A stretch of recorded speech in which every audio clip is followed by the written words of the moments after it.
BYDFi is a crypto exchange on desktop and mobile where you can spot trade, futures trade, use leverage tokens, and copy the trades of top traders. If you sign up with the link in the description, you get a free $100 when you deposit $100. There's hundreds of crypto available on their spot exchange, as well as a free test account so you can practice futures trading without getting wrecked. BYDFi.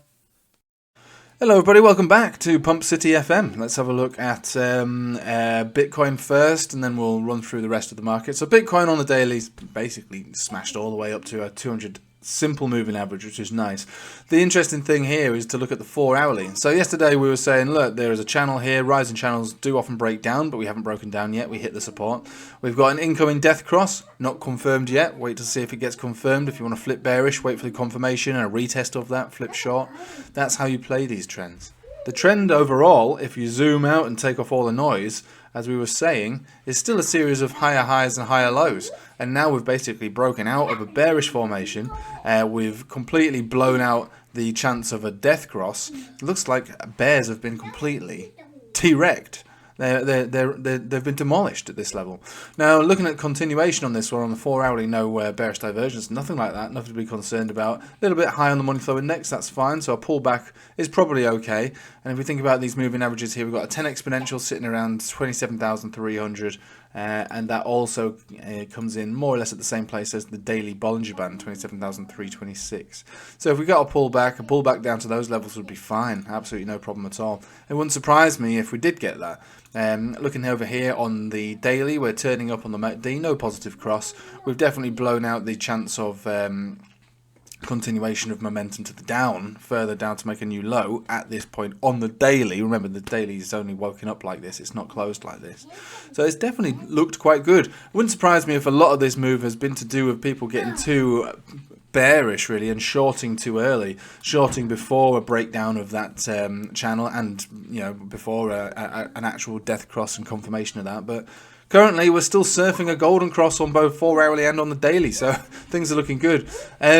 Also altcoins generally dragging behind, but one of the ones I was sort of highlighting as particularly interesting was BSV, which basically smashed it. So I took a position on this one over the weekend, closed it already at 50%, which is fine. That'll do nicely, waking up on a Monday. But as far as some of the others that we've been looking at, yeah, their setups are still quite good. XRP not quite the same, but the thing I was going to bring to you again was just to reiterate the potential of Ethereum. Ethereum has so far still stayed at this major support, 1550 we'll call it, give or take. If we are going to move from here, this could generate the alt rally, the small alt season. I know people vomit at the idea of that. I've got a 3-year-old next to me, by the way, if you wonder what all that noise was. So yeah, a bounce from here on Ethereum could give us those moves that we were talking about over the weekend. So it was about a 16%, I believe, from the low to the high, and that'd just be a bearish retest of a death cross of an exponential moving average on the daily. So we're not looking for continuation, massive moves, millionaire starter kit type moves, but we could be looking at some serious moves. And if you take that and you look over to the Bitcoin dominance chart, we did get that rejection on the 200 exponential and simple moving average on the weekly. Currently moving above it a little bit. So look, this is just a setup, it's not the best setup. Currently this weekly is moving up above it already.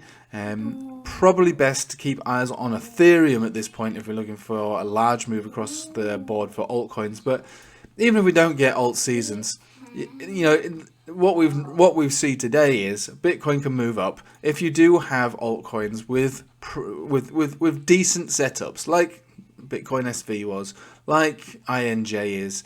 Obviously RNDR has been a good one that we called. Tomo was a good one that we called. So altcoins can emphasize Bitcoin's moves, but it doesn't mean that all altcoins will move with Bitcoin and outperform Bitcoin. I think it's not that kind of a market right now. But if a setup favors an outperformance of Bitcoin and then Bitcoin gives the green light, we get the move. And BSV has been the winner of this morning at least, but the week has only just begun.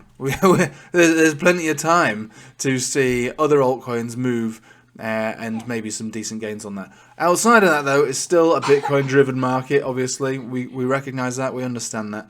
We're at resistance, there's another resistance above us, but clearing this area above this level, 28,500, would be amazing. Right, so quick look at all the other old-school stuff. So Dixie, I think Dixies are going to get, dollars are going to get sold. I think I think we will pull back down to the 105.3 here on the weekly, 10 exponential on the weekly. Obviously, we did get a buyback, and so far it's nothing more than a lower high at the moment. That doesn't really concern me in the way that it looks. I know we're likely to see some support around the 106.1, so we'll see how that one goes. The S&P, again, still downtrending, but still with potential moves back up again as we hit that 200 simple moving average, similar to the way that gold moved as well into last week on the weekly. 200 simple moving average on the weekly, huge big move. So I think gold is looking to pull back as well. So traditional markets, whether it's gold, S&P, looks like probably just finding their support before the next move up.